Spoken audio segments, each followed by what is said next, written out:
Sexual harassment will not be tolerated in LMPD or any part of Louisville Metro government. LMPD will continue to make improvements. That is our commitment. That is our focus.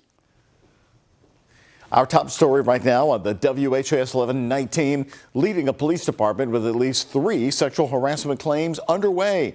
Jacqueline Glenn Villarroel has now resigned as the Louisville Metro Police Chief. Hello, everybody. Thanks for joining us tonight. I'm Doug Proffitt. Mayor Craig Greenberg announcing he accepted her resignation this morning. Stepping into the role as interim chief will be Paul Humphrey, a Louisville native and 18-year veteran of LMPD. He stood alongside the mayor as Greenberg outlined a series of reforms to show how LMPD will handle sexual harassment allegations in the future.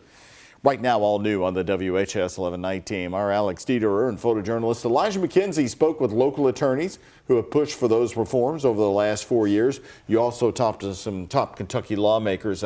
Were they hopeful at all about what's to come? And I'm interested in their reaction to what happened today. Well, Doug, I do have to say, I do think that hope is a bit of a stretch, but the attorneys I spoke with say they do think LMPD is moving in the right direction. LMPD has seen a lot of change in leadership over the last few years, and with a looming consent decree, Louisville leaders are waiting to see if and what change is made within the department. Cautious optimism. LMPD's almost becoming a broken clock. Mixed reactions following Louisville Mayor Craig Greenberg's announcement that Jackie Gwen Villarroel has resigned as LMPD chief and Paul Humphrey will be taking over as interim police chief. And I think Humphrey is the right person. Humphrey will be the 6th chief LMPD has seen in 4 years. It's a lot of turnover. There's no doubt about that, but at some point they have to get it right. Gwen Villarroel resigned less than a year after taking the position as chief, a candidate Greenberg backed publicly. Kentucky Republican Representative Jason Nemes, who represents parts of eastern Jefferson County, is now watching the mayor closely to see how the new leadership unfolds. Had obviously a misstep with his first chief. Now we've got a chief that we can't miss on this one.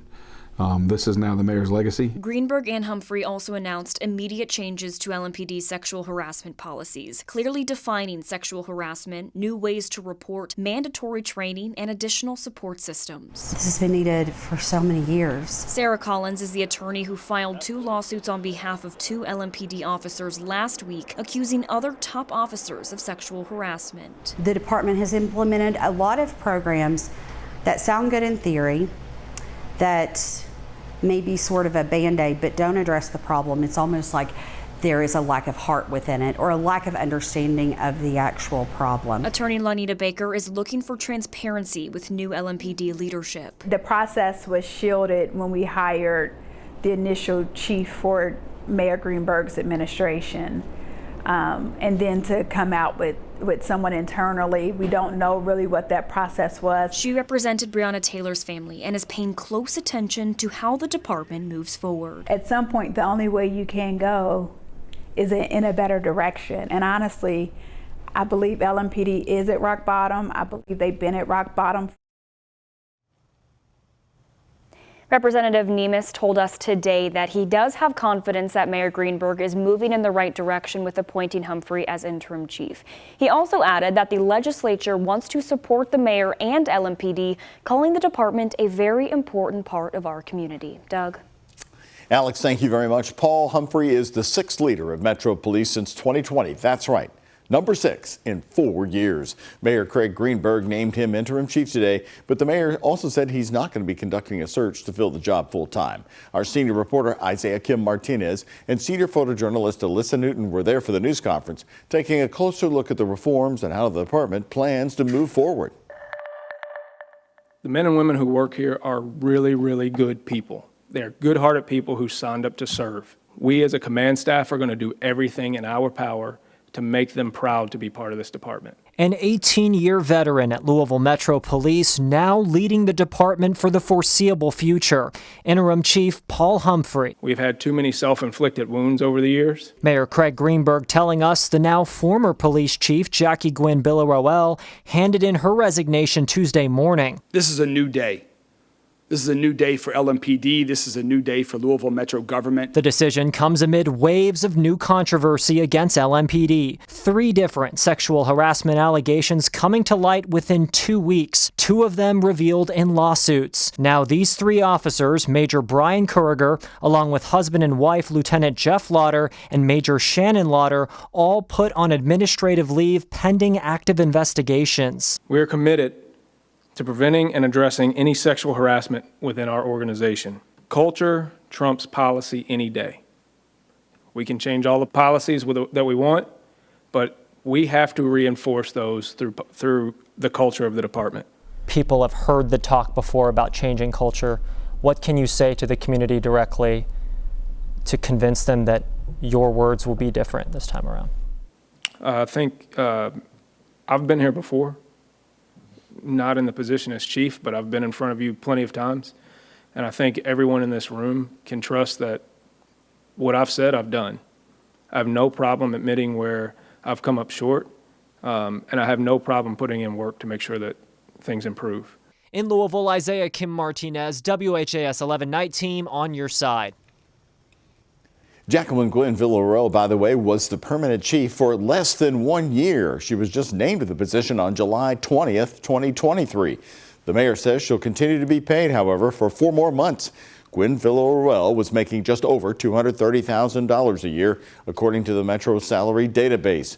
Mayor Craig Greenberg says right now, again, there's no search for the next chief because the department needs to focus on completing the consent decree negotiations with the U.S. Department of Justice. Well, hours after that major shakeup, more big news hit LMPD. A Louisville Metro police detective was arrested, facing charges after a crash that happened in Mount Washington, Kentucky last month in Bullitt County. A Metro police spokesperson says Detective Timothy Davis was involved in the single vehicle crash in his unmarked car while off duty on May 18th. He was then placed on administrative light duty. Today, Davis was arrested on a warrant out of Mount Washington on several charges, including tampering with physical evidence, criminal mischief, and reckless driving. He is now on administrative leave. Storms dropped some heavy rain and wind this evening, probably came through your neighborhood. Strong moving through Kentuckiana. They also made an impact. Take a look. Just look at the Circle K gas station on Taylorsville Road in J-Town, where the roof was blown over the fuel pumps, fell right over there. MetroSafe tells us no injuries were reported. Meteorologist Colleen Peterson is here with a look ahead. And you know, Colleen, I looked over the MSD rain gauge at St. Michael Catholic School on Stone Lakes Drive outside J-Town, recorded over an inch of rain, and that was the most recorded of all the 46 locations by MSD today so far. Well, that is good rain because it has been a very dry June. Glad to see that there was no injuries. We keep telling you that severe storms can produce some significant damage. What we just showed you, that image of that gas station, that was in Jeffersontown at 5:58 earlier this evening, just east in between Fisherville and J-Town. Now, that's really the only area here in Jefferson County that we saw significant damage. The majority of the other damages were situated around Bedford, just tree damage across town. So we have more storms in that forecast as we head throughout the day tomorrow. Looking at that radar, just seeing some light showers passing through Grayson County and Litchfield. Here in Louisville, we're not seeing any storms. Now, tomorrow there is a level 1 risk of seeing some scattered storms producing either some strong wind gusts or some hail. I'm timing it out and breaking down those impacts coming up. Doug? Colleen, thank you. More of our top stories happening all news since 6. Jefferson County Public School Board members are feeling optimistic about transportation this coming school year. So far, about 70% of the routes have been completed, and 70 TARC bus drivers are also expected to come over to the district after the 4th of July. Tonight, Superintendent Dr. Marty Polio says even though they will be coming, there's still going to be delays on the first day.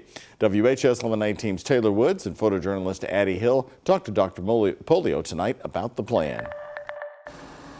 How smoothly will school buses be rolling for JCPS on the first day of school? So there will be those challenges. It'll be the first rollout since magnet and traditional bus service was cut to many schools. Superintendent Dr. Marty Polio says TARC is still on track to send 70 drivers to ride JCPS buses, but the possibility of services being restored won't happen until he knows how many drivers actually come. We cannot say we're going to add back services and then only have 30 or 40 of those drivers. If all 70 TARC drivers take jobs, service will be restored to the 7:30 a.m. Magnet traditional depots. But TARC drivers won't be able to begin those routes until the third week of school. It would be nearly impossible to add back to depot and to be ready for the first day of school. So that's just something that wouldn't be possible. The district currently has 544 bus drivers and would need more than 700 drivers to fully restore service. So far, JCPS Transportation Department has reported 65% of routes for the upcoming school year have been completed. I do feel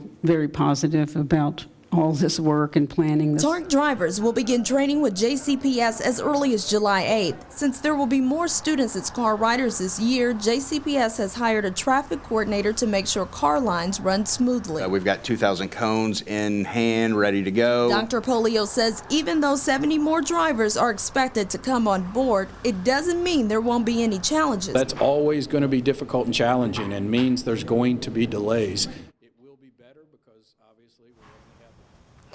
And tonight, Dr. Polio says restored services will be given to students in need the most starting in District 1. In studio, Taylor Woods, WHAS 1119 on your side. Taylor, thank you. All new on the WHAS 1119, a man who pleaded guilty to shooting a New Albany police officer and trying to shoot a woman learned his sentence today. A Floyd County judge sentenced Barry Souders to a total of 60 years with 5 suspended. Souders previously pleaded guilty to 2 counts of attempted murder. Police say in May of 2023, Souders shot Corporal Andrew Byrne as he tried to run from police trying to arrest him. Byrne did survive the shooting. Souders was also shot during the incident.